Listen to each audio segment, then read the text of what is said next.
LISA.ONLINE. And today, going into our new season, praise God for our 4th season of, I can't even say that. Imagine that, because we're no longer on the couch with Lisa B, but Lisa B online. But I'm not here to talk about myself. I'm standing here in the Brown-Blueford Foundation with Miss Jeralynn, and she is such a beautiful and a warm person, and she has such an awesome story to tell. Jeralynn, can you tell us about your foundation? Yes, thank you, Lisa, for having us. The Brown-Blueford Foundation, where we're housed at the Brown-Blueford Center for Justice, a place to help heal the community. Alan was my 18-year-old son. On May 6th of 2012, the Oakland Police Department killed my son. Since then, along with the community, family, and loved ones, we have formed a Justice for Brown-Blueford Foundation. We're here today because on December 20th is Alan's birthday. That's all right, baby. It's all good. Let them know. Instead of falling in our tragedy, we stand strong in our testimony. So here with the community, family, loved ones, supporters, we've come together to give back to those who have lost their loved ones. Today is December 18th. 3 years ago, we were at Laney College, where we celebrated Alan's birthday. Our keynote speaker was Angela Davis. The community, union members, family members, people from all over came to fight and speak out against this unjust that we all suffer. Yes. You know, Lisa, when it first happened, I felt as though people didn't understand, and they were ostracizing me and saying, why did that happen? But I know I have to stand and take a stand. Alan can't speak anymore. I always carry him in my heart, but I speak for Alan. I am Brown-Blueford. Absolutely. And the world will hear of his story. Yes. And I am a strong believer in God. Amen. We did sue the city of Oakland. We did take a settlement. But my faith tells me that there will be justice for Alan. You see, there's no statute on murder. Right. And a lot of people think that it's said and done. But it is not said and done. And as God is my witness, I will fight until there is justice for Alan. And I truly believe that the God I serve will give me justice for Alan. Well, you know what? You already have the justice. It's just in the making. And you know, today we're having this celebration of life for Alan. So what I want you to do is tell us a little bit about Alan. Alan the person. Well, Alan was I know he was a beautiful person because you're a beautiful person. Thank you. Yeah, you can see how cute he is right here on my shirt. But Alan was a fun, loving, strong young man. Alan brought people together all the time. He was the friend that everybody wanted to have. He was the favorite from everybody. He got whatever he wanted from his dad, his sister, his brother. Everybody just was drawn to Alan. Alan would say cute things like, you know, I talked to my friends and I would say, get out of the room. And he wouldn't get out the room. He'd say, no, I want to listen. Or he'd say, Mom, I just want to hang out with you. And he is hanging out with us in our heart. Alan has made all kinds of accomplishments in his life. He was a 3.0 grade point average student. He won championships for teams that he played on. Wow. Alan was just an all-around great guy. And when he was 7 years old, his dad asked him, Alan, what do you want to be when you grow up? And he said, I don't know, Dad. But whatever it is, it will be big. Amen. And it's big. And it's big, absolutely. You know, there's a lot of people who have lost their children at the hands of violence, but it's even worse when you lose it at the ones that you pay their salaries. Absolutely. You understand what I'm saying? Because you look to them for protection, you look to them for guidance, you look for them to be an asset to the community and not for them to come in and destroy your life. Absolutely. We pay them to protect and serve. But unfortunately, in today's society, they shoot to kill.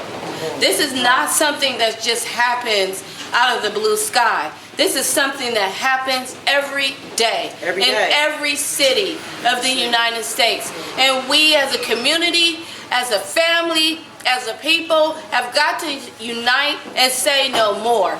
That's why here at the Brown-Blueford Center for Justice, my co-director, her name is Molly Costello. She was an RN for many years, but when this happened to Alan, she stepped out of her job in her community and stood up for Alan.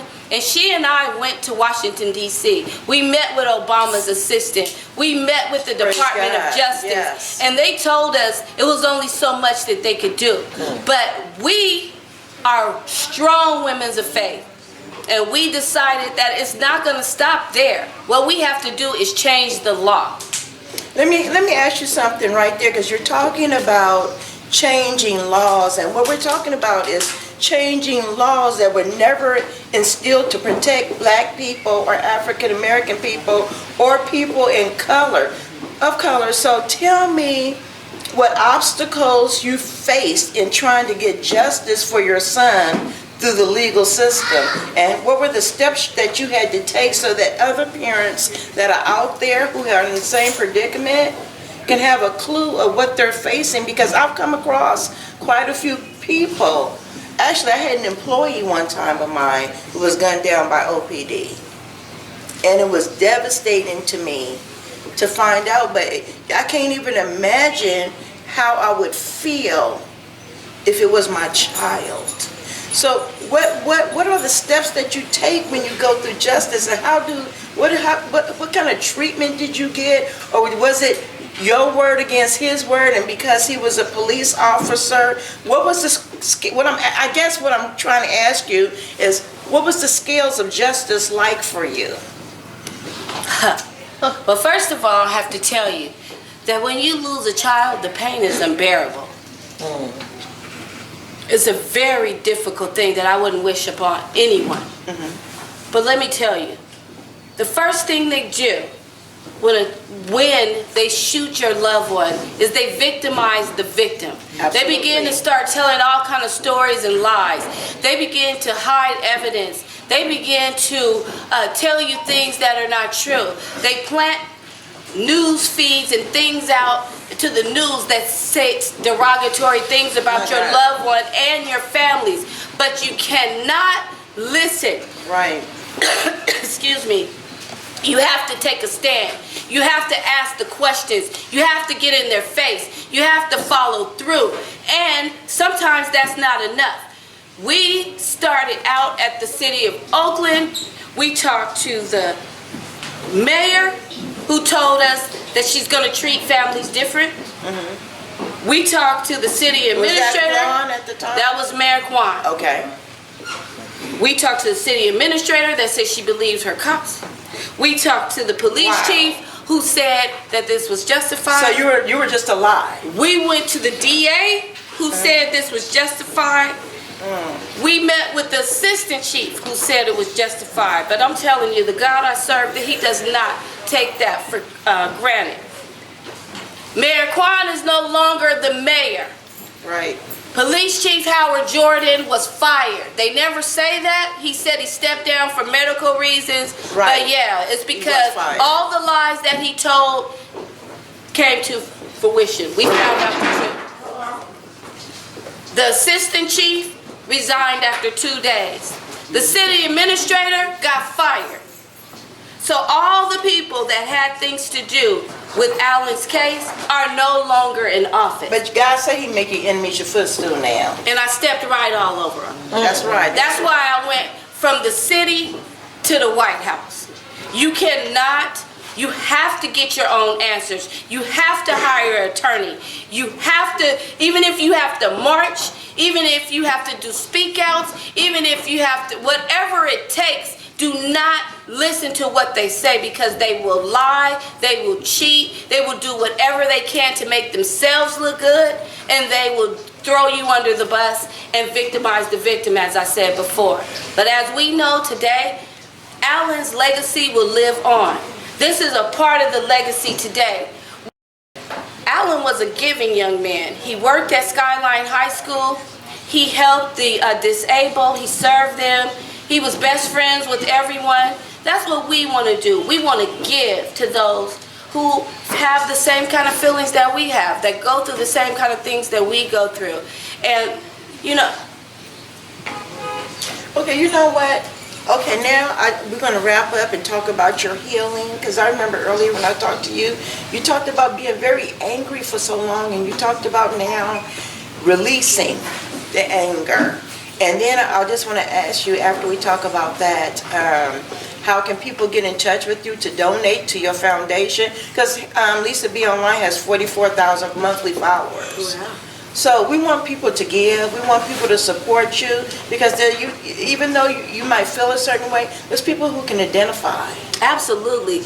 I have had the opportunity to travel all over to different states, speaking about Alan's story and speaking about our fight. And, you know, to God be the glory. I get messages and letters, and people reach me and say that I'm an inspiration.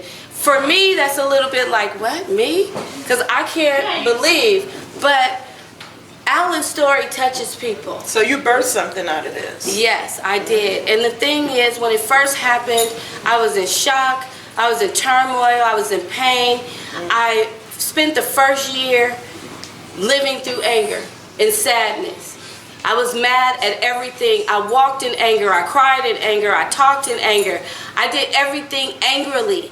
And this is the 4th birthday without Alan, and I'm tired of being sad. Okay. I just want to celebrate the life of my son. Right. And I don't want to walk around with this upsetness. So now I'm here fighting for justice, and this is a part of my healing. Okay, so how can people donate to you? How can people give to you, and what do you need? Just going to tell people what you need.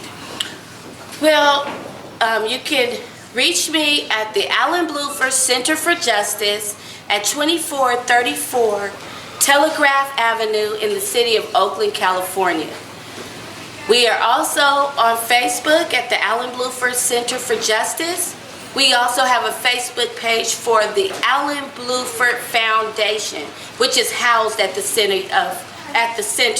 This center is here, donated, and set here for a place to help heal the community. We have several different outreaches, so we have people come in all the time, and we do what we can to give back and to help them.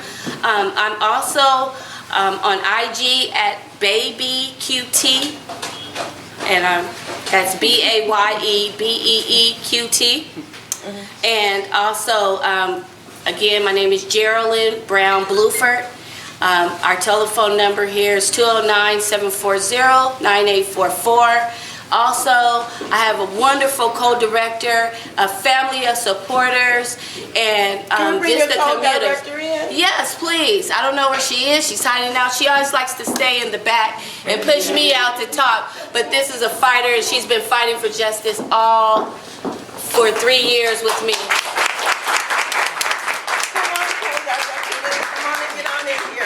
We couldn't do this without her. Tell her what you need. And the community. So we just need support for all of our outreaches, which is healthcare, counseling, inspirational speaking, fighting against police terror, which is a big thing. If you want to battle back, you got the right. They took the wrong boy, but you got the right sisters here. We'll go fight all the way with you. Okay. And we want to encourage all the mothers out there. We want to encourage all the mothers out there, or the fathers, grandmothers, aunties, uncles, friends, whoever you are, if you have lost someone to violence, please come reach out to Jeralynn. Come help unite yourself with her in this cause. God bless you. And as always, we're going to leave you with this. A soul saved beautifies a community. Hashtag me, Lisa B Online. We love you, and it's a wrap. Blessed 2016 to you. May God use you.